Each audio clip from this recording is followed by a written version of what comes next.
Good afternoon and Happy New Year. Welcome to today's webinar. My name is Barton and I'm the AHDB Potatoes Knowledge Exchange Manager for the East Midlands region. Today we have a webinar focused on markets and business aspects of potato production. Next slide please, Christian. Firstly, I'll run through a bit of housekeeping. You're all muted, we can't hear you or see you, so don't worry. Any questions for the speakers, or if you're having any technical issues, there's a box on the right hand side of the screen where you can type messages to us. Questions will be saved for the question session at the end, and Christian will try to help with any technical issues. Basis points are available, so please enter your name, postcode, date of birth and basis number in the question box and we'll get those signed up for you. The webinar is being recorded and will be added to the AHDB Potatoes YouTube site before lunchtime tomorrow. So if you need to nip off for any reason, or you know someone who hasn't been able to tune in, don't worry, they'll be able to catch up with it afterwards. If you've got any feedback on this webinar or on future webinar ideas, please let us know, and this will help us to shape the programme to come. Next slide, please, Christian. So the next 90 minutes, we're going to begin with a potato market update from Alex Cook from our Market Intelligence team. Then we'll go straight to Mark Topliff from our Farm Economics team to give us an insight into some of the cost of production information, as well as a look at how recent changes have impacted this. Then finally, Sarah Baker from our Strategic Insight team will take us through what trade now looks like and any other big changes here or on the way. We'll do questions at the end, but please get them in early on. So without further ado, I'm going to hand over to Alex to take us through markets. So hello everyone, I'm Alex and I'm part of the MI arable team that covers cereals and oilseeds as well as potatoes too. So to start, next slide please. So the GB planted area for potatoes was down 2.3% to 117.47 thousand hectares. This puts the planted area for 2020 as actually the third smallest on record, behind only 2015 and 2016. Next animation, please. So the driving force behind the drop is mainly the processing sector, but also in the fresh bag sector too.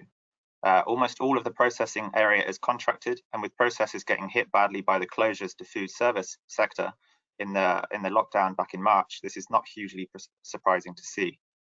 Next animation, please. So the biggest sector, pre-pack, at an estimated planted area of 44.32 thousand hectares, saw a rise of 1.6% compared to 2019. Next animation, please. Pre-pack has been a strong performing sector, particularly though through the early part of the lockdown last year, and though potentially a little late to change decisions, this may have influenced some planting decisions. Next slide, please. So despite the 2020 planted area to potatoes actually decreasing year on year, potato production for 2020 is estimated to rise 4.1% to 5.37 million tonnes. This is in line with the 5-year average, but sits below the bumper year of 2017. And although it is a year-on-year rise, this year's production is only ranked the 7th largest since 2010 and is by no means a bumper crop. The rise in production is driven by two main factors really. Firstly, the yield estimate from the harvested area is up 0.7 tonnes per hectare, to a total of 46.3 tonnes per hectare. Alongside this, the estimated area left unlifted is also lower this year. While 2020 had its own challenges throughout the lifting campaign, it was somewhat easier for most growers compared with 2019. Next slide, please. So with that being said, let's kind of take a look at markets now. So with packing markets, the lockdown back in March you can be seen with the narrow black bar there. And we can kind of see that before this, and also just slightly afterwards as well, during the early parts of March lockdown, there was a kind of a spike in prices, and this was really as a result of the panic buying for retailers. After that initial peak, really, prices then started to decline, as you can see. We started to see some chipping material start to appear in packing markets. With food service industries kind of closed, we saw there was a lot of chipping material available, really. And the increased competition for this lower level of demand meant prices started to decline. As you can see from the green bar there, which represents the max price for kind of potatoes in that week, top quality really kind of stayed firm up until the new crop arrived, and prices kind of stayed firm really, and that was because of a smaller supply of that best quality material available really.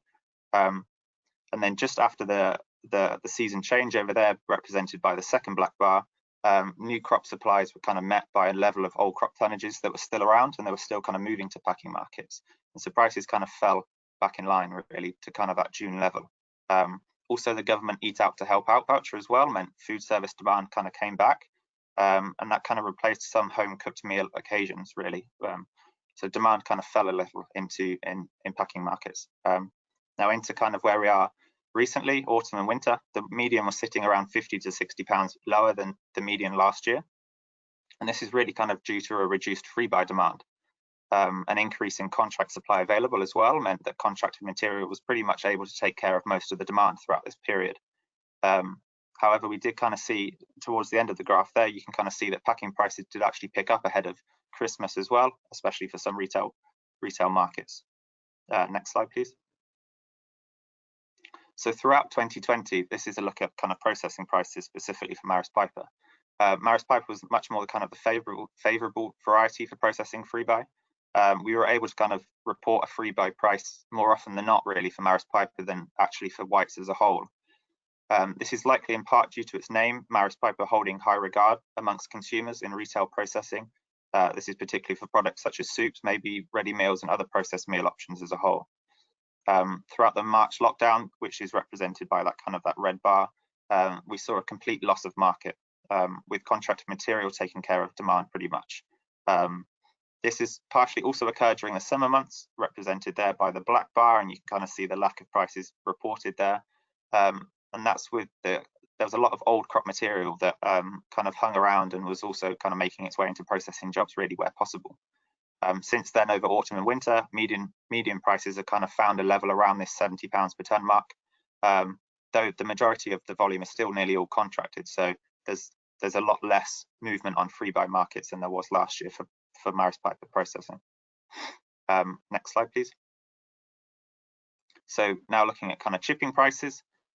Chipping prices fared quite badly during the last lockdown, represented there by the red bar. The closure of the food service industry again hit demand levels really quite hard. We saw a steady return for prices once fish and chip shops kind of were able to open again back up in kind of late June, early July. But tonnages sold were reduced. I mean, kind of coastal regions saw reduced tourist numbers, and footfall levels as a whole were kind of down. This kind of kept demand below historical levels really, and as the season kind of changed over into July, prices really kind of fell quite quickly down to June levels, as you can see there. The government Eat Out to Help Out voucher in August really kind of increased competition for fish and chip shops. Other takeaways and other restaurants as well that actually made use of the discount voucher were the preferred option for consumers. They were able to kind of get 50% off a meal that was much bigger, and they kind of preferred it more to fish and chip shops potentially as well. And fish and chip shops, a lot of them weren't able to kind of make use of that voucher. So we saw that kind of competition pick up really. And similarly to kind of other markets as well, from now on really, and across autumn and winter, prices seem to have kind of found that level around that 110 to 120 pounds per tonne mark really at the moment. Next slide, please. So this graph kind of shows retail sales for fresh potatoes on a 4-week basis, 4-week ending basis. So we can kind of see the impact of Christmas demand really, though it isn't really, we can kind of see right at the start there for 2018, the volume picks up, and then in 2019 the volume picks up again, but the spend doesn't really kind of mirror the increase absolutely. What we can see actually is the impact of the March lockdown is quite evident here. So the volume there in the green, you can kind of see there's a large spike there, and also for the spend there in blue as well. So you can kind of see once panic buying set in, spend and also volume kind of really picked up. Towards the end of this year, what we've seen here, the volume of sales has kind of picked up again quite sharply, though this is not really seen in the total spend. Perhaps indicating a discount in the prices per kilo. So potentially the potatoes, the price individually has come down. But this late spike could be also as a result of the second and also the tiered lockdown systems that became imposed during kind of the autumn and the winter as well. We know that kind of consumer trends during lockdown really seem to favour that home cooking once the infection rate increases. They don't consumers don't really want to risk potentially going out to restaurants, etc. They prefer kind of home cooking once the infection rate picks up. Next slide, please. So this graph here highlights UK exports of fresh and frozen potatoes since 2016-17 season. So the season so far is highlighted in the dark navy bars at the top of July to October bars. And as you can see, really kind of exports have been in line with other seasons at the moment. This season, almost all of the tonnage has been sent to Spain, Ireland and Belgium. And lockdown measures really in these countries across the continent, so particularly Belgium and also the Netherlands, meant that their potato supplies remained quite high. This could have kind of hit their import requirement on potatoes, which is why kind of we haven't really seen huge levels of exports at the moment. I'll quickly touch on this, as I know Sarah's going to be covering a longer look at the EU exit, but with having a deal now means that exports of ware potatoes can still occur to the EU, which will help things over the next few months, especially because there's a need to kind of get potatoes out the country really. Seed potatoes are unable to be exported to the EU until we are granted third country equivalence. This will occur later on in this year, really, if agreed. It's not going to, unfortunately, it doesn't look like it will happen anytime soon. It will be kind of later on in this year, really. However, an estimated 71% of UK seed exports is with non-EU countries. And so the top two importers of our seed is Egypt and Morocco, which the UK, also kind of already holds trade agreements with. Anecdotal reports suggest that seed tonnages that would have usually been exported into the EU for Feb-March delivery this year have already been sent in advance, because kind of exporters were, they kind of knew that this issue was happening, so they wanted to kind of get ahead of it. So it seems that planting over there using our seed there's not going to be any issues on that kind of regard at the moment. Next slide, please. So this was meant to be a slide around what the next few months could hold with the tiered system, with the tier 4 that we kind of saw in the end of December, really. Though now it's kind of actually we're going to have to switch to actually talk around what an actual lockdown will talk about, what will mean for potato markets. I think it's kind of best in this case to compare it against the March lockdown. It's pretty much similar, but we know that kind of demand is very likely to decline with the closure of eat-in hospitality. What is different is that we have takeaway options still available. This means that there are better pockets of demand opportunity present for you to access, hopefully. Last lockdown, the availability of chipping potatoes built up. This was due to the closure of fast food restaurants such as McDonald's and other takeaway restaurants, and fish and chip shops as well. This lockdown is 2 months earlier than last year, so we still have the propensity to access that late April, May and June demand potentially that was lost last year. Chipping markets could also see the typical January demand as well. That is, I mean, January demand is usually quite low, really. We've got a lot of consumers want to kind of get that health kick, really healthy start to the year, but this could be less so this year. As I've said, it's usual for January to be this healthy start, but with gyms closed, it could be quite difficult for some people. With offices closed as well and plenty of people home working, it's a lot easier to hide a takeaway this year. Next animation, please.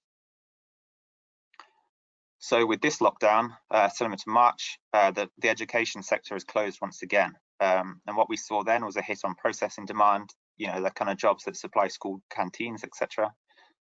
This will, of course, obviously repeat, but it could mean an increase in demand for packing in shipping markets instead. Children at home will now have to have an extra meal at home. They're not eating at school, so they're going to have to eat at home. And really, that's going to continue on until schools reopen potentially in mid-Feb to March. So there is a level of demand created there. So on to packing markets as well. Panic buying could be a feature again, though perhaps not on the scale of last year. It remains to be seen, but those who bought mass bought toilet roll are probably still working through those supplies. During the previous autumn lockdowns and in tiered system as well, we didn't really see a huge level of panic buying to the degree that we saw in March, where there was plenty of pictures of stripped shelves. We haven't really seen that back in kind of autumn and winter. It seems that consumers kind of know really what to expect and what to do now in lockdowns. Still, though, demand could increase with more people furloughed again. We could see kind of meal occasions, though, taken away by takeaways. It's one to watch at the moment, and it's early on in the lockdown, so it could kind of pick up really. Vegetable boxes as well became quite popular, though it's quite a small area. demand, it really became kind of popular during the March lockdown. Farm shops, there was kind of better quality material there, and it was able to achieve a much higher premium as well than normal. Consumers really wanted to kind of avoid infection risks potentially from supermarkets, and so a lot of them went to farm shops instead for fresh produce, really. So that could kind of happen again. Next animation, please. So I point to you kind of listeners, growers and merchants, really. Think back to, I want you to think back to the March lockdown. You will know individually what worked and also perhaps didn't work for your business as well. Is it an option this lockdown? Can it be repeated? And also, can it be expanded upon as well to bring a better return for your business as well? A huge change that we have for this lockdown is that we have really a light at the end of the tunnel. People are being vaccinated as we speak, and the target for mid-Feb to March end of lockdown means that we have a goal to aim for. So hopefully then measures will ease and a better level of normality will return to us all. And that spells a better level of demand as well, that we hopefully can kind of have a normal summer once again, and fish and chip shops can be busy, etc. It's a return to normality that's needed. Next slide, please. So to kind of wrap this up quite quickly, as I mentioned just now, in coronavirus, there is going to be an effect on potato prices because of this lockdown. There's no getting away from that, unfortunately. But again, there are pockets of demand that can be accessed and can hopefully provide returns for your business. This year, we had an increased area of packing potatoes. Could we see this weigh on prices now over lockdown? Potentially. And with supply that doesn't move over the next couple of months, will it then appear towards the end of the season? What impact will that have? It depends on the rate of kind of the drawdown from stores, really. If we see those kind of packing markets aren't really seeing a lot of potatoes move to them, then potentially people might plan to kind of release supplies once kind of demand comes back. And if all that happens at once, then there's a lot of supply on the market, then prices would be kind of pressured to kind of with the increased level of supply.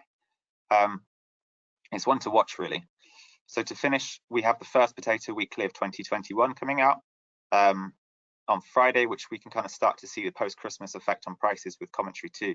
It will be on the potatoes market section on our website from Friday afternoon, hopefully, midday as well. If you would like to kind of read this issue via email or wish to contribute to the price survey, then please get in touch with me and I can get that sorted out for you. Thank you. Thanks very much, Alex. I guess it's not all positive news, but there is some light at the end of the tunnel. I would say, I'll just add in, from my point of view, if you are a grower and you're looking at potentially doing a bit more marketing, you know, at the end of the drive or a local, I don't know, outlet somewhere, we do have marketing materials that we can make available to you. Just get in touch with us, please do. I'll hand over to Mark now, and he's going to talk to us about some of the cost production figures that we've had coming out of our farm bench tool. So I'll hand straight over to Mark. Thanks very much. Thanks, Amber, and good afternoon, everybody. So in my session here, I'm going to cover three aspects, really. First, I'm going to sort of show you some of the insight into the financial performance of potato enterprises in the sort of 18-19 harvest years, and just have a look at what those sort of trends tell us. I'll then sort of go into an estimate of what we think the 2020 cost production figures look like, and also look at some of the trends in some of those key input prices as well, because that will impact in terms of what those estimated costings will look like. And then finally, just look at how can you as sort of growers look at assessing your own financial performance using a tool that we've got called Farm Bench. So I'll take you through that. So let's have a look at recent financial performance and have a look at these trends and see what we can sort of garner from this. I think firstly, let's look at the net margin performance, and this is looking at the performance of potato enterprises of the fresh market from our Farm Bench data. So we've got a sample of data we're presenting, and this is showing the net margin performance separated by performance between bottom 25%, top 25%, and the middle 50%, and that's ranked on the net margin results. And you can see here there's quite a wide range even within this one sector between the top and bottom, and we've got the 2 years worth of results here, which is showing that actually over those over those 2 years, what we've seen between the top and bottom 25% is a difference of around about 5,500 to 6,500 per hectare difference in that net margin. So quite a huge sort of range in terms of that performance. If we go on to have a look at the processing potato side, we very much see a very similar sort of trend, a huge difference between the top and the bottom. And here the gap is actually even greater, you know, looking over £6,000 per hectare to £10,000 per hectare. And even just comparing to the middle 50%, there's still quite a huge difference. So what I'm going to do in the next sort of 3 or 4 slides is just take out some headline trends of what might be contributing to that difference, just to give you a feel of why those top 25% guys are performing better than the bottom 25%. Let's have a look at costs to start with then, and let's have a look at fresh market potatoes. And this is breaking down the costs of production of the top and bottom 25%. And I've averaged this out over the last 2 years. And what we see here is, in terms of total cost of production, there's a difference of around about £2,000 per hectare. This is just showing you the sort of splits of the different cost categories. And if we look at, for example, the major sort of part of that pie is the machinery and equipment. So this is this purple area here. That is where we see at least 22 to 29% of the costs are attributed to that sort of cost sector, the machinery and equipment costs. So that includes things like your machinery depreciation, your fuel, any machinery hire, any machinery contracting, etc., etc. So that's a major area to look at in terms of costs. The next largest area following that is seed costs, and the purple area, which is labour costs. So both of those are the next sort of significant areas that we see in terms of the cost of production. So this is looking at the fresh market potatoes. If we look at the processing potatoes, we actually see a slightly different trend here. So here we actually see that the top 25% has actually got slightly higher cost of production than the bottom 25%. If we look at the area of machinery and expenditure, we can see there the top 25% have spent around about £1,000 per hectare more than the bottom 25%. So it could be what they've done is maybe invested more in terms of equipment such as grading equipment, etc., because they've needed to. But as a result of that investment, they have appeared in that top 25% because their margins are better. So their return on that investment has actually been higher. So slightly different trend to what we saw with the fresh market, but certainly still showing that top 25% are performing better because of that maybe better investment decisions. Moving on to an area that sort of influences the income side of things, and yield is one of those components of that income. And here, what we've got along the bottom here is the yield, and along the side here we've got the net margin. And what we're showing here, these individual dots here are all individual results in the potato sample that we've got. So this is combined both the fresh and the potato enterprises. And we've got a trend line through this, and what this is showing is there seems to be some trend that high yield tends to return a higher net margin. But actually, when you sort of delve into it, and we've done statistical analysis on this, and I'm not going to bore you with that today, but when we look at the statistical analysis on that, yes, it looks like there's some correlation between the two. So yield has some influence on net margin. I say there's only some influence, because if these dots were a lot closer to this trend line, then you would say there's a strong relationship. So there's the saying about yield being king, and certainly it's certainly important, but actually when I've looked at this in terms of income, it's not actually the strongest driver. So if I move on to the next chart, what we look at here then is price along the bottom versus net margin along the side. And what we see, actually statistically anyway, is that price is a stronger driver of net margin than yield. It's not a huge difference, but there's still a difference there. Price, of course, is one of those components which is less in the grower's control. So unfortunately, there's not as much we can do about it as, say, with yield. But it's one to be aware of, and certainly where you've got an industry such a potato sector where you've got a wide range in prices which can be received, that is one of the reasons why price can be a stronger driver of margin than yield. But another trend that we've looked at, which may or may not be a surprise to you, is looking at the amount of area potatoes grown versus, again, the net margin performance. And what we've seen, certainly amongst our sort of 250 odd results here, is that there's no economies of scale that we can see in this range of area grown.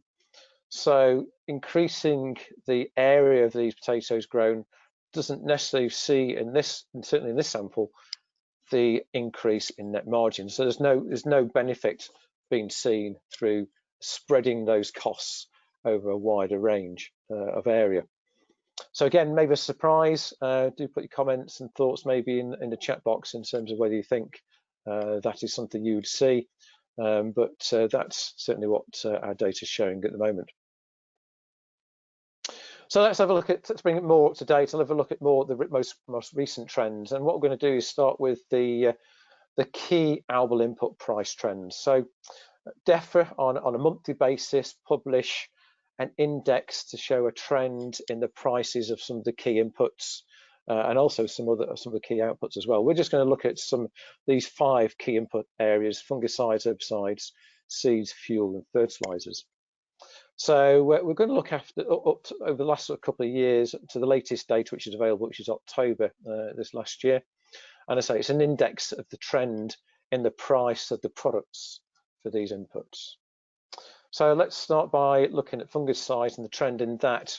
I'm sure this won't come as any surprise to growers in terms of, this last year we saw a steep rise in the increase in the price of the fungicides due to the withdrawal of some key chemical sort of component sprays, etc., which were withdrawn, and so the more expensive products were left in the market for growers to take and use.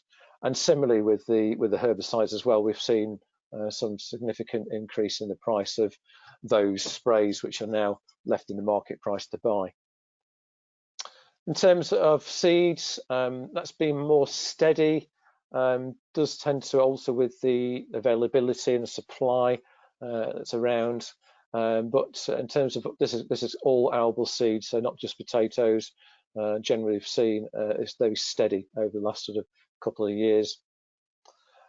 But what we have seen in terms of fuel, which was fairly steady for a while, but this last year we saw fuel prices decline quite significantly, and that was largely due to the COVID-19 pandemic and the results of sort of less usage and demand for fuel driving down the cost of that, and that's sort of steadied out recently, and will probably again be largely driven by any sort of pandemic measures which have been put in place to control COVID-19, and obviously demand and usage of fuel subsequently.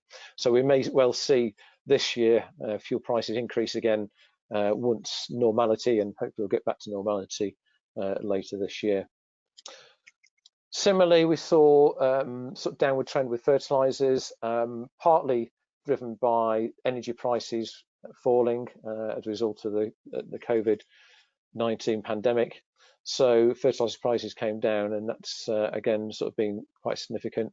And again, that may well increase again if energy prices and demand increase again this year. But what about what did the 2020 sort of cost reduction figures look like? And we've done a sort of estimate, so taking those trends in the input prices and look at what then that might translate in terms of cost reduction for the crop that was harvested in 2020. So let's, again, this has been split between fresh potatoes and processing. Let's start with the fresh produce first. And I've sort of given what the averages were for 2018-19 and then the 2020 estimate.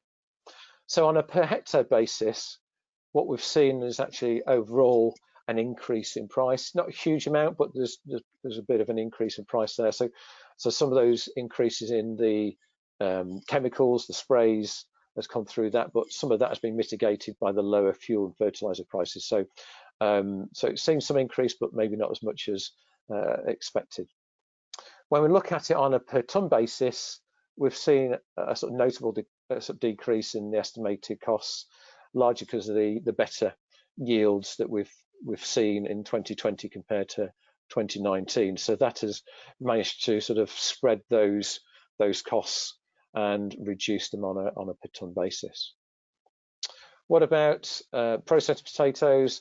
Very similar story, really.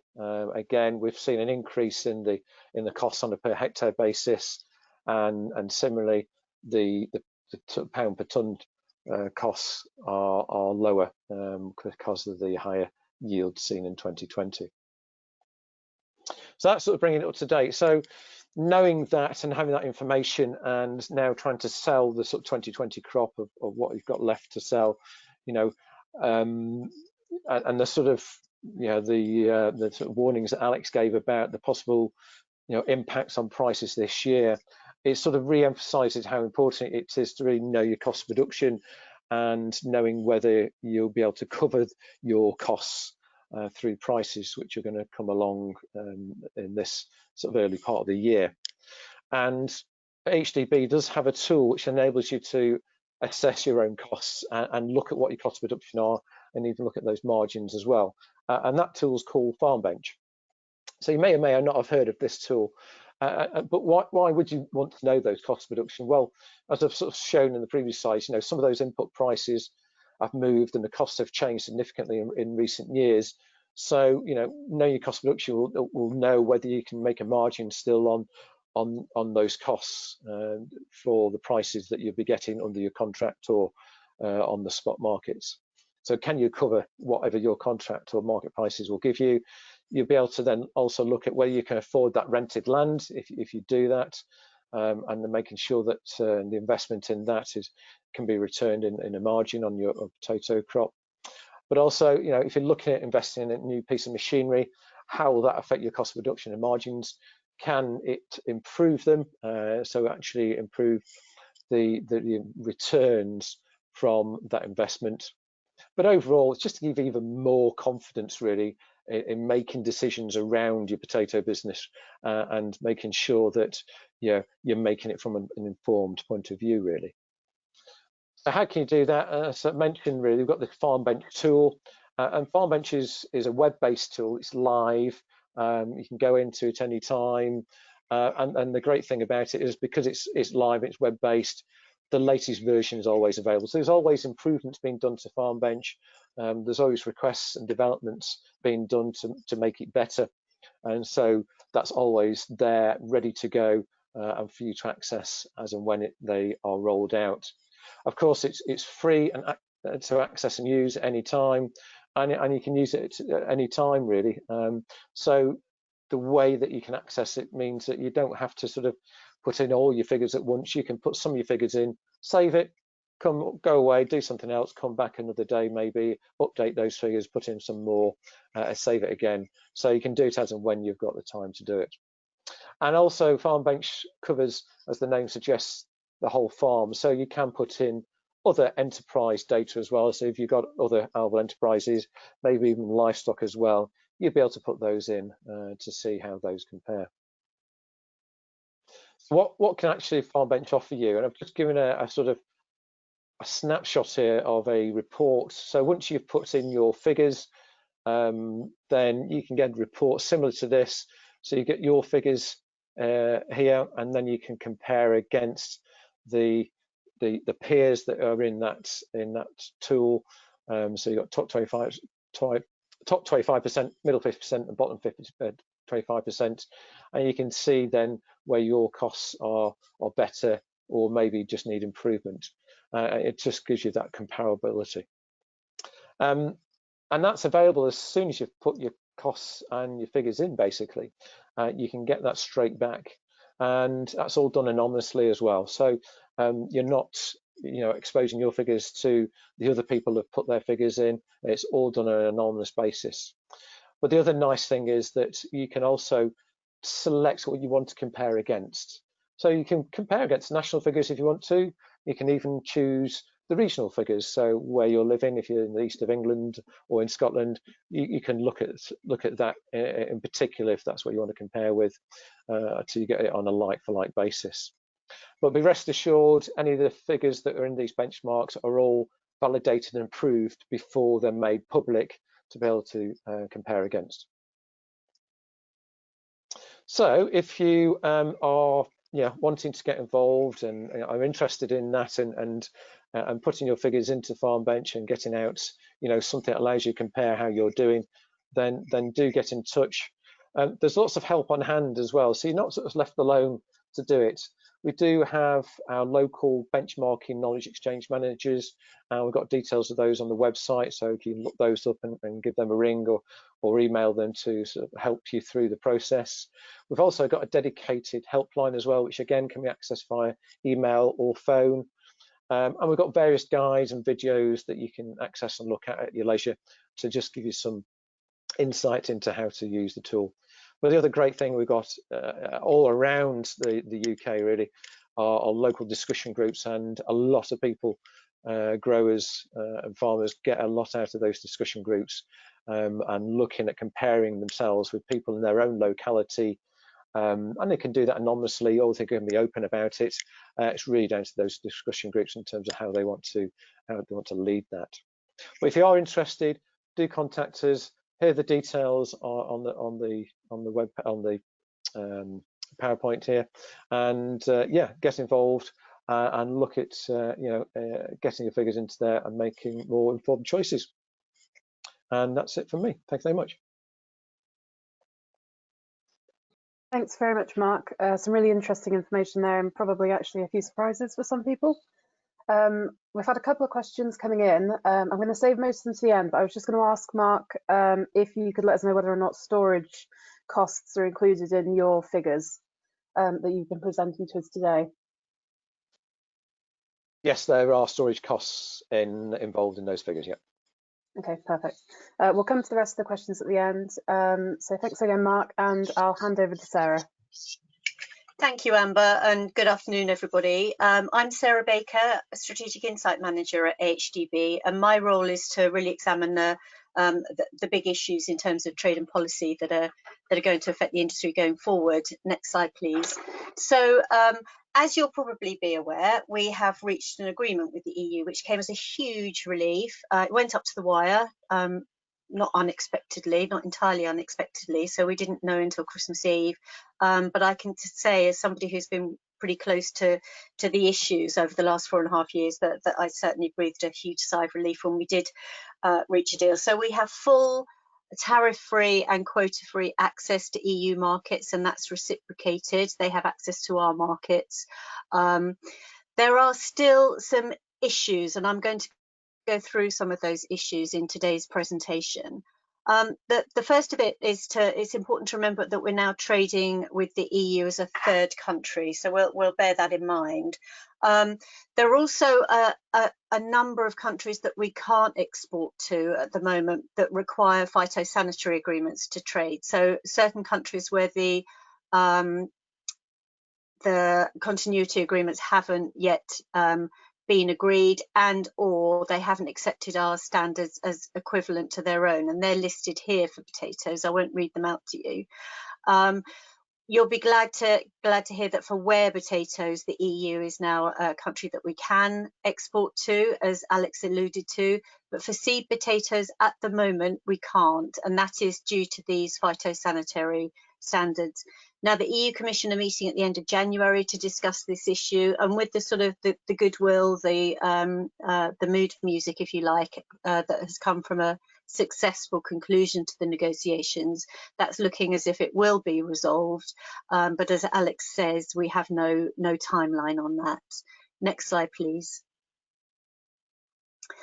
So with regard to the continuity agreement, so it's not just the EU, but it was all the countries that we had a trade agreement with through our membership of the EU. We had to renegotiate each and every one of those and make sure that we could continue to deal with those countries going forward. So for potatoes, obviously of high interest were Egypt and Morocco, and you can see that this slide is already out of date because, again, just before Christmas we did agree a trade continuity agreement with Egypt. So despite the tariffs being fairly small on seed potatoes to Egypt, they're now non-existent, and that makes trade for that major market for our products much easier now to access. So that is good news for the sector.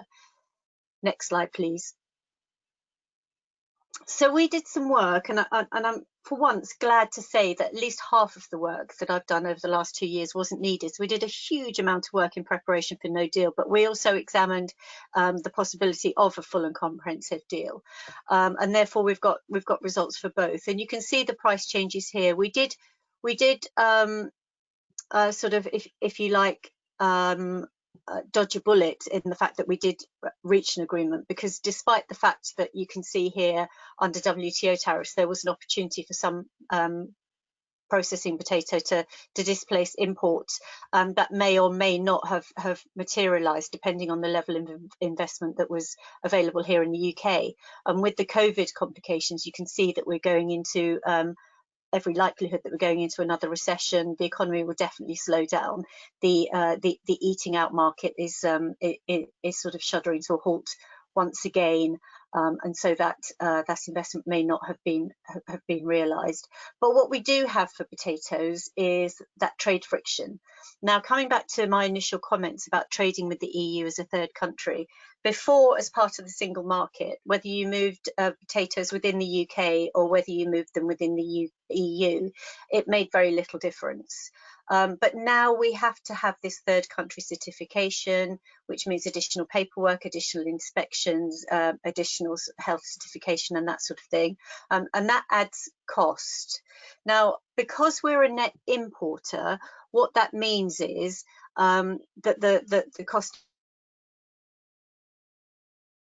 of selling potatoes into us, if you see what I mean, it is going to be more expensive, particularly for the processed product coming over from the Netherlands and Belgium.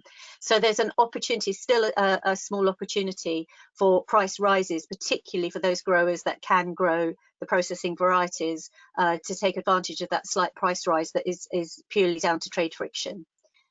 Next slide, please.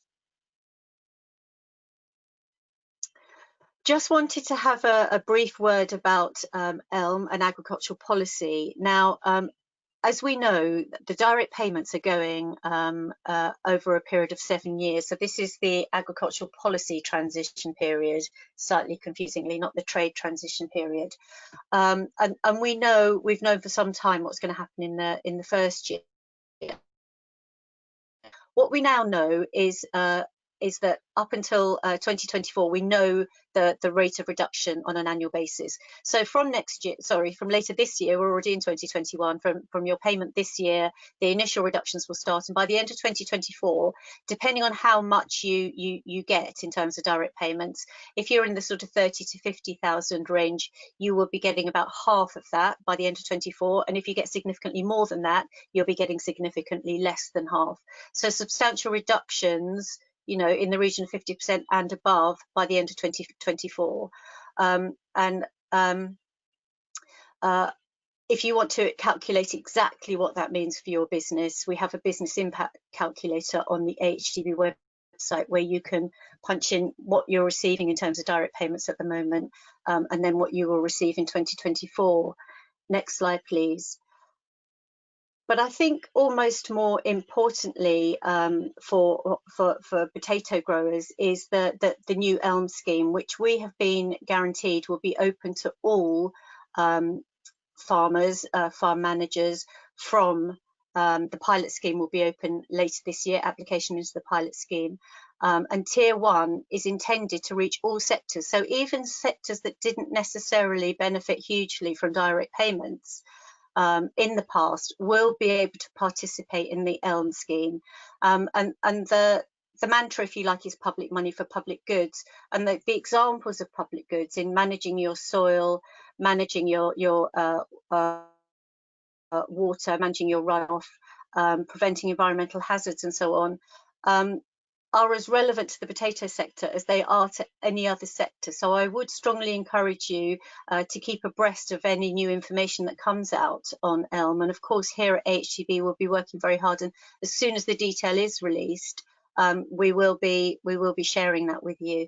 Now, in terms of the pilot scheme, as I said, already enrolment in the pilot scheme will be available probably second quarter 2021, and I would strongly encourage you to have a good look at those schemes. Next slide, please.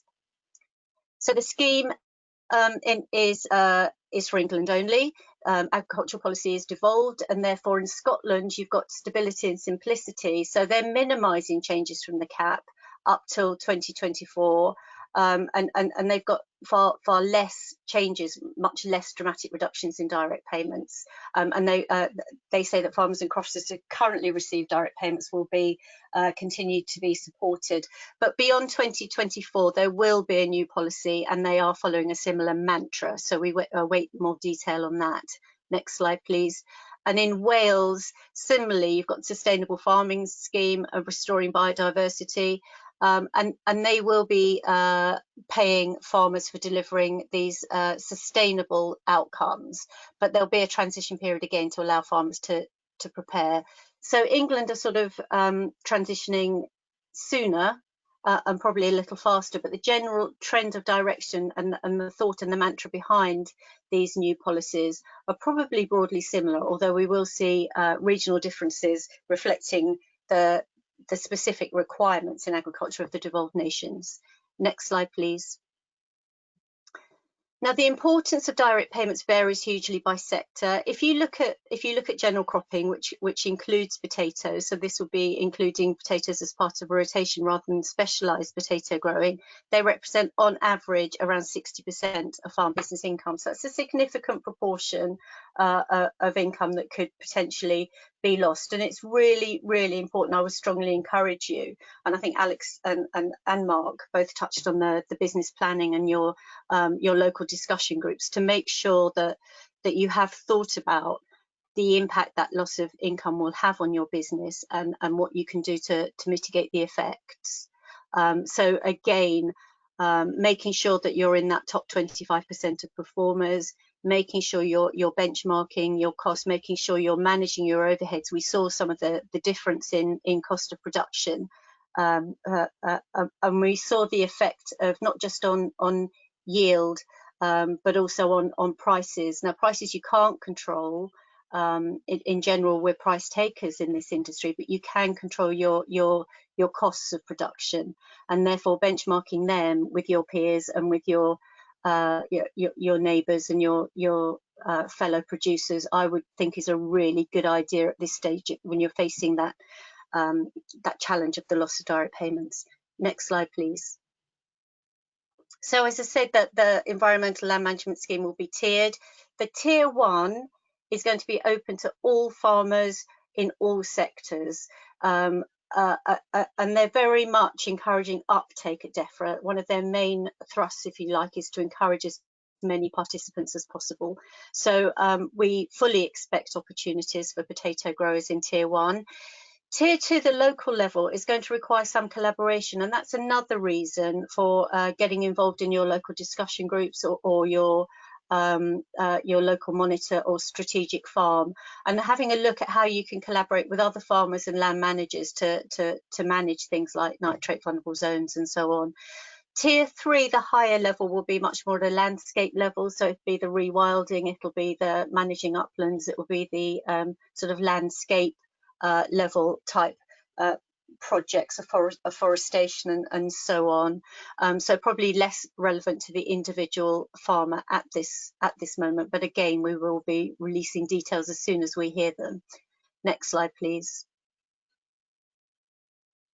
So your key messages, well, I think we're all pretty relieved that we do have a deal, and however confident we were or weren't throughout the last year, it was very easy to say, well, of course they'll reach a deal, they'll just take it up to the wire. I think those of us that were pretty close to it weren't quite as confident, but yes, definitely by reaching that deal, we've avoided the major disruption that would have resulted from a no trade deal. I think we got a little tiny glimpse of that with the sort of the COVID restrictions, if you like, in the run up to Christmas, when Operation Brock was brought into place and those lorry drivers were stuck on the M2 in their cabs with no food and no access to sanitation and so on for a couple of days, and that was pretty awful, and that was just a glimpse. So avoiding that is a major win for any agricultural producer that trades over the borders, because any delay or disruption in transporting agricultural goods can lead to a loss of value. But there's still some significant issues to be resolved. So we've touched upon the trading relationship. We touched upon the fact that we currently don't have access for seed potatoes, but we've also got issues around the UK being used as a storage and distribution hub for the EU. So under the rules of origin, if a good is wholly or 55% or above produced in the EU or the UK, it can be traded either way with no tariffs. However, what we're finding in practice is if it comes into the UK and is put in a storage or a distribution centre and then re-exported to the EU without being substantially changed, it can then face these high tariffs. So we need to think carefully about our supply chains, about how goods are moving about, and how they can be impacted on practical terms. And for any information on that, I'd strongly suggest that you look at the EU exit pages. And of course, the government has a web page directly geared up for exporters with some excellent up-to-date information. But there's a frequently asked questions page on our web page, so I'd encourage you, if you have any questions in that area, to please get in touch. There could still be significant consolidation in the industry, particularly for those on capped direct payments. We see more of that, less in the potato sector, and I think Mark looked at this, which came as a bit of a surprise to me, and it might have done for you at the moment. The economies of scale in potato growing don't seem as clear cut at the moment, but we are expecting that consolidation, particularly in grazing livestock. But the restricted access to labour will have an effect, and I think this is more in the processing and the packaging in your sector. But the restricted access to labour, so we have some very highly skilled workers from the EU, some of whom have applied for settled status, some of whom have chosen to go. The issue with that is if they want to come back, they wouldn't get back under the points-based system, because although they're highly skilled, they may or may not be highly qualified, and the salary threshold is probably pretty high for your average processing worker. So that is an issue, and it's often easy to think, well, we've got rising unemployment here in the UK, we're going into a recession, we've got lots of people out of work, can't the UK workers simply go and do those jobs? Well, we've found historically that for the on-farm work, the UK workers, that they're hard to fill vacancies, they're out of town locations, the jobs don't, sit where the population sits, if you like. They're unsociable hours, they're jolly hard work. Us farmers that work out of doors a significant proportion of our time know that it's really tough. And even with the sort of Pick for Britain campaigns and so on, there are very few UK workers that are recruited through that scheme who are still working on farm. So they're going to be difficult vacancies to fill, and that's throughout the supply chain in potatoes. So you've got your processing, you've also got your retail workers, and you've also got your food service workers. So I think that is an issue facing the industry, and something that we'll be delving into here at AHDB in much more detail going forward. Okay, next slide, please. So again, a wealth of information on the website, the latest government guidance and how best you can prepare your business going forward into 2021 and beyond. So we have the AHDB EU exit pages, but we also have the characteristics for top performing farms, which I'd strongly encourage you to read. A really good read, produced in conjunction with Anderson's Consulting. And any questions that you would like to ask me today, I'm here, but any questions that we don't answer in the webinar today will be taken forward and answered either on our Brexit FAQ or we'll get directly in touch with you. So I'd strongly encourage you to ask as many questions as you like today. Thank you very much. I'll hand you back to Amber. Brilliant. Thank you very much, Sarah. We're going to get started on the questions. Please feel free to keep putting questions in. We've got a few to start with, but we could always do with more. The first one I'm going to go to, because there's a couple of comments about it, is for Mark. We're looking at the storage costs here. So there's a comment saying that we're surprised that the increase isn't more for 2020 versus 2019 because of the increased storage costs that we've got this year. I'll just say we had like a brief chat about this to begin with before the webinar started, and there are a couple of elements that could be, I guess, hiding that, but I'll let you explain more. Yeah, absolutely. And yeah, the sort of question is sort of right. I mean, the some of those sort of chemical costs have definitely gone up and have significantly increased. What that's sort of been mitigated by is reduction in fuel costs and fertilizer costs, as an example. So so it's sort of reduced that increase in the cost reduction that we might have seen. So one area of cost reduction has sort of mitigated another area where there's been cost increases. And we did do some analysis earlier in the year on storage costs, I believe. Is that right? Yes, yeah, we did. That's right. So yeah, so that's available. That's available on the website. Yep. Perfect. I've got another question for you, Mark. I always base my costs per hectare against tow areas. Planted and rented means whole field area rented or owned. I see a 15% variance on some fields. What are your areas based on, please? I also have boxes per hectare and paid weight per hectare calculations all the way through my workings. Can you be certain what others are inputting and do their figures as their figures, and do you make specific criteria for farm bench? So I guess this is around some of the uncertainties around input figures for farm bench. I know it's something that we've spoken about a lot in the development of the programme. Yeah, that's right. So the areas that are based in farm bench are based on the planted areas, and that will be either rented or owned. So that's what it's based on. We do have a figure in there which you might have seen in the snapshot of the report I showed on one of the slides, which shows we can calculate a cost reduction to the field edge. So if you're just looking at that aspect and not looking at the storage side of things, then you can go into farm bench, put your figures in, and you can compare on that basis.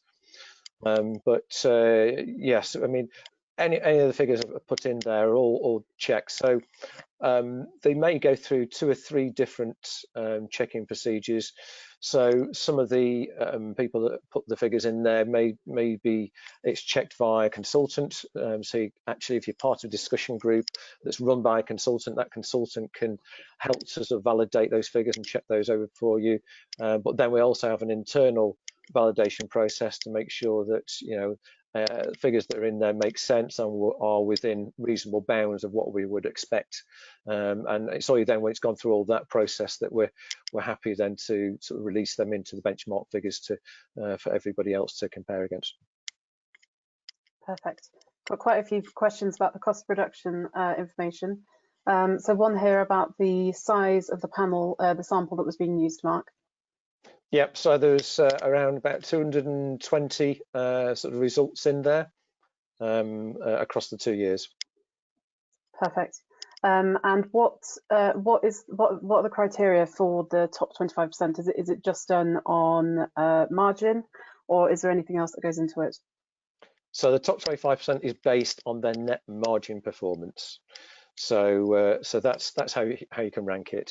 And again, actually going back to the farm bench tool, it's very flexible in that you can actually look at your figures and compare against the benchmarks based ranking on cost reduction. So you can look at the least cost versus the highest cost figures as well, if you don't want to look at it on a net margin basis. Perfect. Another one, so looking at the results, it suggests that growing less than 20 hectares is the most cost efficient. This seems surprising, as we would usually believe that bigger is better. Any thoughts on why? Yeah, there's quite a wide range within each of those sort of lower areas, really, planted areas. So I don't think it's quite clear cut, really. It's a sort of trend which you see in other crop areas as well. So it's not something that's particular to potatoes. So you can it all depends how your business is set up, really, and it's very much down to those individuals and how they've done it. It might be, you know, some of those individuals own most of their machinery and sort of do most of their operations themselves. It might be they use contractors and find that's the most cost-effective way to do it. But that'd be very much down to individuals in terms of why that might be the case for those lower areas which are being planted by some growers. Thanks very much. Sorry, I'm just looking at the questions. They keep shuffling around as I'm reading them. Yeah. Okay, so what are our three top tips for improving profitability in fresh potatoes, please? That's not a small question. Yeah, that's not, we can almost do a whole presentation probably on that. I think the first thing is to know where you are. Where do you sit in terms of your cost of production? And then knowing that, you can then look into what are the key areas which you know do good or not so good compared to what others are doing. So, you know, certainly overheads tends to be one of the biggest areas. So, you know, we've got a sort of publication called the you know, about what the top performing businesses do, and overheads, controlling overheads is one of those aspects. So there's 8 different aspects to it. So certainly look at overheads, look at whether, you know, they are being used as efficiently as we can. Just really sort of rationalize how you're doing it and why you're doing it. Other aspects might be around the marketing side of things. Are you on the best contracts? Are there other contracts out there that might better suit you? Can you access them, I suppose, is one of the questions. So that'll be another side of things. And the other one is sort of looking at the prices. We've seen, you know, certainly in terms of the figures there, that, you know, prices has a slightly stronger driver of the income than yield, actually. So look at maybe your marketing strategy, know the markets, and again, that's another sort of one of those aspects of the top performing aspects of businesses is knowing your markets and getting the best that you can for your produce. Brilliant. Alex, do you want to add anything there? Yeah, I think growing for your markets, just knowing a kind of a main marketing plan and where the potatoes are going throughout the season, and also kind of making sure that the quality is as best as it can be, is really kind of the best method to ensure kind of profitability. I mean, as we saw in those price graphs, the max prices were always quite consistent with what they were, and a lot of that is down to kind of that quality side of things. So just making sure that that's as best as it can be is really a really good way to kind of ensure profitability, really. Yeah, I would add, if you are growing for the fresh market and you don't do anything on contract, you know, there are a lot of bad years in potatoes. There are some really good years, but there are a lot of bad years, and it might be worth trying to smooth that out a bit, at least with a certain percentage on contract. The other thing I think is maybe just spend a bit more time really getting to know what your end market is and get creative with it. Don't grow the same varieties all the time. Try and find out what the new trends are likely to be and see if you can get ahead of the ball, ahead of the curve, and speak to your buyer about it as well and try and get involved with them. See if you can grow some new varieties, see if you can drum up some new, I guess, demand yourself. And I think some of the interesting conversations I've been having over the last year with growers have been with growers who have said that they've been marketing the potatoes themselves because their market's gone completely, but they've had, you know, almost a better year because they've been doing it like that, because they've been able to sell directly and get a higher price per ton than if they were to sell a ton of potatoes to their end buyer. So there's a few things, but yeah, I mean, at the moment it's a tricky one because a lot of the market isn't there. Right, next question. Alex, what are white packing prices at the minute? So that's probably a fairly easy one. Well, towards, I mean, these will be kind of 18th of December. That was the last kind of potato weekly that we published. And those were kind of sitting around that 120 to 140 mark, really. We've got potato weekly, a long potato weekly going out this week, and calls will be done today and tomorrow, etc., for price collection. So my best bet for that would be kind of tune in to kind of see on Friday afternoon, just to kind of see where prices are post Christmas, really.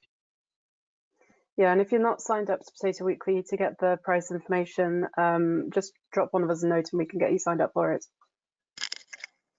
Another one for Mark. Can a difference be seen between regions, considering the impacts of wet and dry weather, and how regional this can be? Yeah, it's a good question. It's one we want to look into. I haven't done it quite yet in any detail, so I probably don't want to sort of preempt anything at the moment until we sort of look through it. But there can be a little bit of sort of regional differences sometimes, because the markets can be different in different areas, and of course, like you say, the weather impact. But it's not quite straightforward to sort of analyse as maybe it first seems. So we're working on it and seeing what we can look into that. So watch this space, basically. I'll give people a chance to put in any other last questions. I don't think there are any more that I haven't spotted. I would say, looking at the information that we've been looking at today, there's going to be like a few big things coming down the line. Obviously, we are losing Vidate and Mancozeb, and the alternatives for that, generally speaking, are likely to be more expensive. So that's going to be another cost for growers in the near future. So I guess my big thing for this is, you know, if you are signing contracts, if you are looking at your cost production, make sure you're aware of these and what the alternatives could be. We did some work earlier this year looking at the increased costs for desiccation as well as for storage. So just keep your eye out for information like that, so that you're aware and as prepared as you can be for it. I think that's probably it from me. I don't know if Mark and Alex want to add anything to that. No, nothing else from me, thank you.